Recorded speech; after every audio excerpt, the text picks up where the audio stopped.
आमाच्या विशेष बुलेटिनमध्ये आपलं स्वागत आहे. पाहूया विशेष बातमी.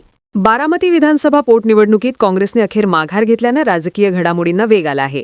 काँग्रेसचे प्रदेशाध्यक्ष हर्षवर्धन सपकाळ यांनी पत्रकार परिषदेत उमेदवारी मागे घेत असल्याची घोषणा केली.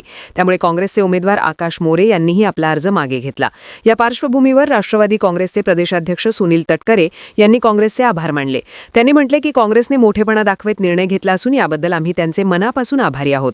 काँग्रेस पक्षाने आज मनाचा मोठेपणा दाखवत राजकीय दृष्ट्या अत्यंत योग्य निर्णय त्या ठिकाणी घेतला आणि अधिकृत काँग्रेस उमेदवार मोरे यांचा अर्ज माघारी त्यांनी घेतला. त्याबद्दल प्रदेश राष्ट्रवादी काँग्रेस पक्षाचा अध्यक्ष म्हणून काँग्रेसचे देशाचे अध्यक्ष खरगेजी, आदरणीय सोनियाजी, राहुलजी या सर्वांचेच मी मनापासून सुप्रिया बहिणी, प्रफुल्लबाई, राष्ट्रवादी काँग्रेस पक्षाच्या वतीने आमचे युवा खासदार पार्थ पवार या साऱ्यांच्या वतीने त्यांचे मी मनापासून या ठिकाणी आभार मानू इच्छितो आहे. राजकीय सामंजस्य कशा पद्धतीने दाखवावं त्याच काँग्रेस पक्षाने त्या ठिकाणी दाखवलेलं आहे. हे मला प्रामुख्याने सांगायचं. उशिरा तुटलेलं शहाणपणे असं वाटतं तुम्हाला? स्वाभाविकपणाने बारामतीची जागा ही महाविकास आघाडीकडे आदरणीय पवार साहेबांच्या राष्ट्रवादी काँग्रेस पक्षाकडे होती.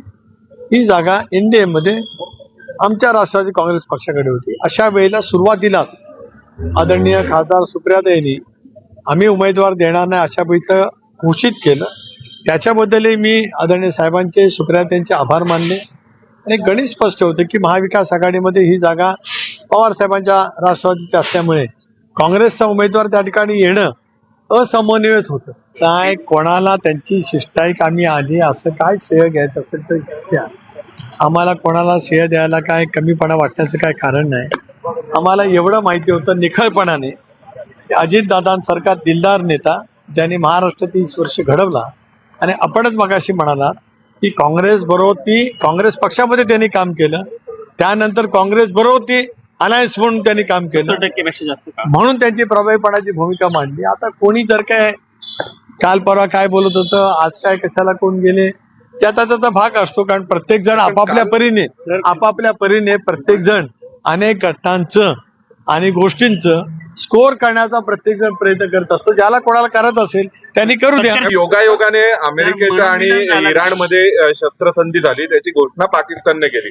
तर तसा काहीसा प्रसंग निमित्त पाकिस्तान झालं अमेरिकेच्या शस्त्रसंधीसाठी. तसं काही महाराष्ट्राच्या राजकारणात घडलं असं वाटतं का? आता आपल्याला कोणाला पाकिस्तान म्हणून संबोधायचं असेल, ज्याने कोणी काय मला माहित नाही, तुम्ही शब्दप्रयोग केला होता. आता एक मिनिट, आता पाकिस्ताननी जे काही अमेरिका आणि इराणच्या युद्धामध्ये शिष्टाई केल्याचं जे काही दाखवलं जात आहे त्याला अनुषंगून आपल्या पत्रकार मित्रांनी मला प्रश्न केला की आज सकाळी कोणीतरी गाठीभेटी घेतल्या त्या पाकिस्तान सारख्या होत्या काय, असं त्यांचं म्हणणं आहे. माझं या विषयावरती काही म्हणणं त्या मध्ये काही नाही. मनोमिलन झालं का मधल्या काळामध्ये? तुमची शिष्टाई कमी आहे, तुम्ही मेहनत कमी घेतली, तुम्ही तुमचे श्रम अपुरे पडले अशी खूप चर्चा आहे. एक असं आहे की आज सध्या टार्गेट मी तर आहेच, प्रफुल्ल पटेल पण आहेतच. मी सांगितलं मी एक अक्यूट ओबीसीचा आहे. टार्गेट करणं सोपं राहतं ना, पण टार्गेट जरी किती केलं तरी जमिनीवरती पाय इतके घट्ट रोवलेले आहेत, असं किती वेळा टार्गेट केलं तरी त्याचा काय फरक पडत नाही. त्यामुळे प्रयत्न किती झाले, काय झाले हे सर्वांना माहिती आहे.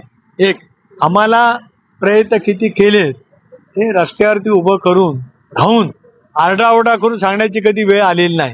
कारण आमचं अंतर्मन जे स्वच्छ आहे, प्रामाणिक आहे आणि जे महाराष्ट्राच्या जनतेला ज्ञात आहे की दादांचे माझे काय जिव्हाळ्याचे संबंध गेल्या 40 वर्षामध्ये राहिले, त्यावेळेला असं सांगावं लागत नाही. आमा चॅनलला लाईक करा, बातमीला शेअर करा, सबस्क्राईब फॉलो करायला विसरू नका.